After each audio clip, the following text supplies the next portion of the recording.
you have in West Africa.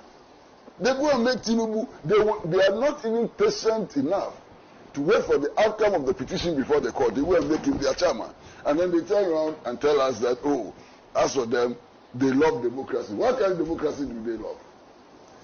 In any case, who is going to benefit from military intervention in Niger? It's the West. If you take France, 1 out of every 3 light bulbs is powered by uranium from Niger. 1 out of every 3 light bulbs is powered by uranium from Niger. And yet, Niger is one of the poorest countries in the world. And our leaders are not thinking about this paradox. You understand? What they care about is going to install one of their colleagues who messed up so much. You understand? That's what they care about. If you take all of the French-speaking African states, all of them keep their foreign reserves in the Central Bank of France. The consequence is that these African countries borrow their own money and pay interest on their own money that they have borrowed.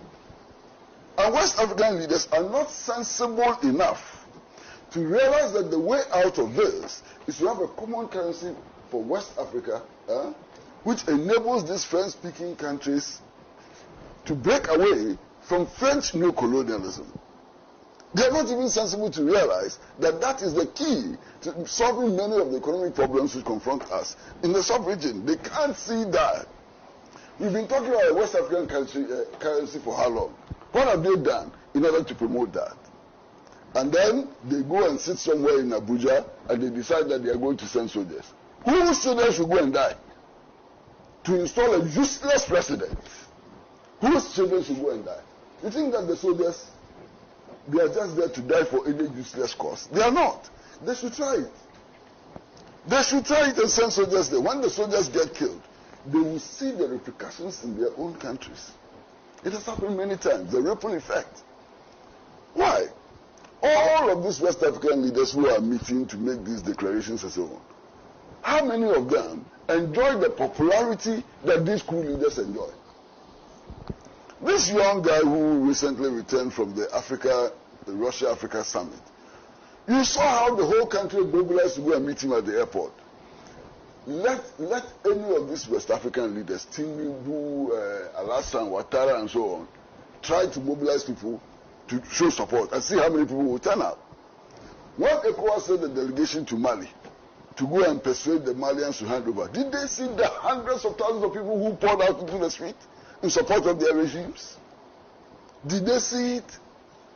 How many of these West African leaders enjoy 10% of the popularity that these coup leaders enjoy? That must teach them a lesson. In any case, what is this democracy we are supposed to be protecting? What is this democracy we are supposed to be protecting? Who doesn't know that in West Africa, elections do not reflect the will of the people? Elections have become a joke. Vote buying is rampant. The use of violence in order to win elections is overwhelming. The things we do in West Africa, are these the democratic elections? They should stop wasting our time. What we do in West Africa is that the last election, how many people died?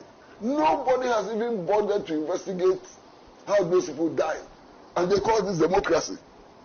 Ayawasu West Rogon. I met the victims of the Ayawasu West Rogon fatality. Some have lost their legs. Some have lost their eyes. Some have been disabled for life.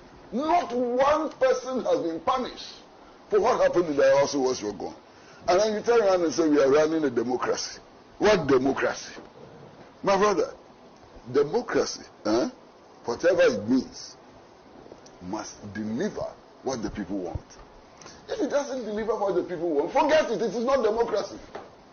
Democracy, if you practice it, must lead to improving the people's access to social services, education, health, housing, employment, and so on.